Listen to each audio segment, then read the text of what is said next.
Le ton est donné pour sortir la Casamance naturelle du sous-développement. Pas moins de 26 milliards qui ont été alloués au projet de développement économique de la Casamance naturelle PEDEC, dont le comité de pilotage vient d'être installé. Une soixantaine de communes va être intéressée. Ce premier comité de pilotage du nouveau projet, le projet de développement économique de la Casamance. Ce projet, pour un coût global de 26 milliards, fait suite au premier projet de développement des pôles de la Casamance, qui lui aussi avait été déjà financé à hauteur de 23 milliards. Alors la volonté du président de la République est de continuer, de donner suite au premier projet qui avait accompagné, en tout cas ces zones, dans l'agriculture, au niveau des pistes et dans beaucoup de domaines.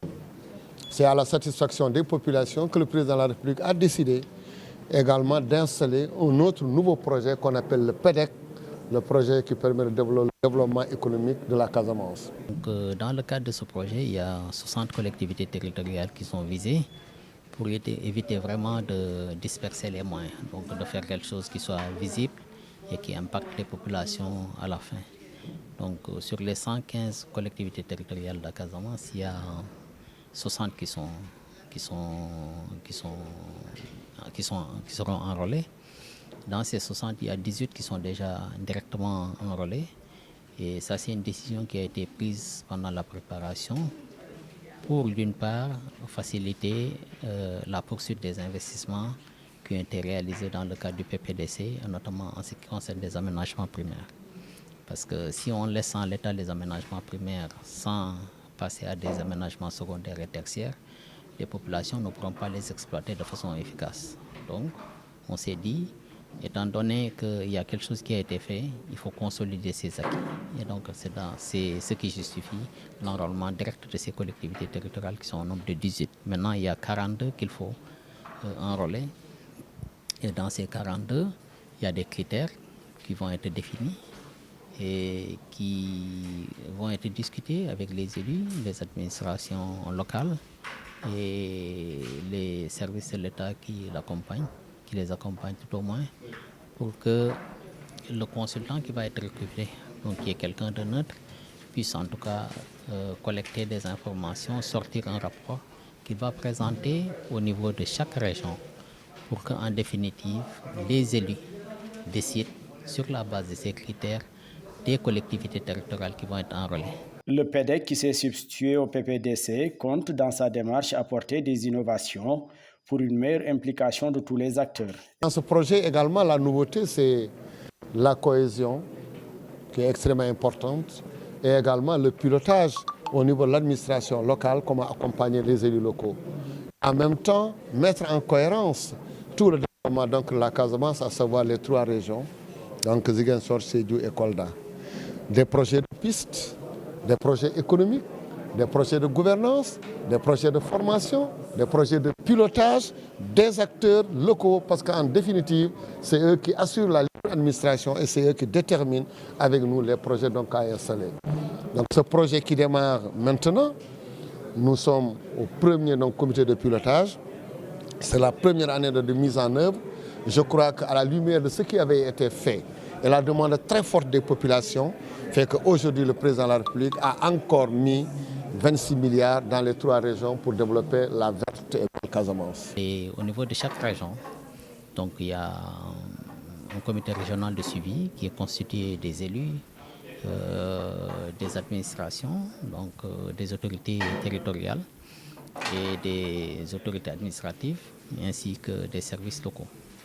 Donc qui, sur la base aussi des critères, vont définir donc, les priorités à travers un plan de mobilité rurale, donc qui permettra déjà de voir au niveau de chaque département les pistes qui ont déjà un investissement, qui ont déjà un financement, d'autres pour lesquels les financements sont en négociation, ou bien d'autres, des pistes en tout cas pour lesquelles l'État a déjà planifié dans le cadre du plan triennal de réalisation. Donc ça permet en tout cas d'avoir au niveau territorial un bon instrument à la fois de planification, mais de suivi aussi, de coordination, pour que, en définitive, quand il y a une opportunité d'investissement pour que cette opportunité, en tout cas, porte sur les outils, le plan de mobilité qui a été déjà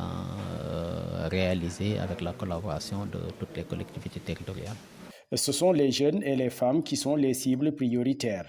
Ils pourront sur une durée de 36 mois exprimer leurs besoins et bénéficier des financements de l'État. Ce qu'on est en train de faire, tout ce que dans la politique du président de la République, la priorité des priorités, c'est les jeunes et les femmes.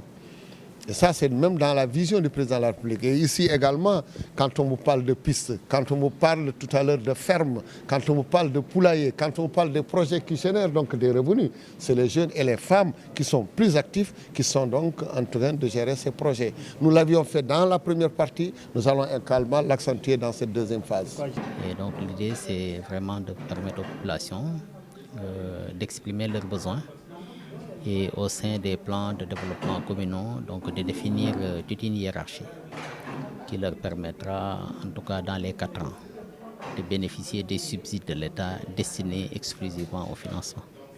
Donc à côté de cet appui au financement des plans locaux de développement, il y a aussi la formation, renforcement des capacités, aussi bien des élus dans beaucoup de domaines, le leadership, la gestion, la passation de marché, mais aussi renforcer les communautés.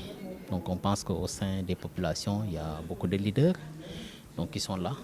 Et comment faire en sorte que ces leaders, que ce soit des leaders d'associations d'éleveurs, de groupements de promotion féminine, des femmes transformatrices, des ASC, qu'on puisse en tout cas utiliser toutes les compétences locales, renforcer leurs capacités pour que on soit dans une dynamique qui permette en tout cas de mobiliser les communautés pour la prise en charge des problèmes au niveau des collectivités territoriales. La cérémonie d'installation du comité de pilotage a été une occasion pour Mamadou Talla, ministre des collectivités territoriales, de faire des recommandations, notamment veiller à l'amélioration de la communication du projet à l'échelle régionale et même nationale pour marquer la transition entre le PPDC et le PEDEC.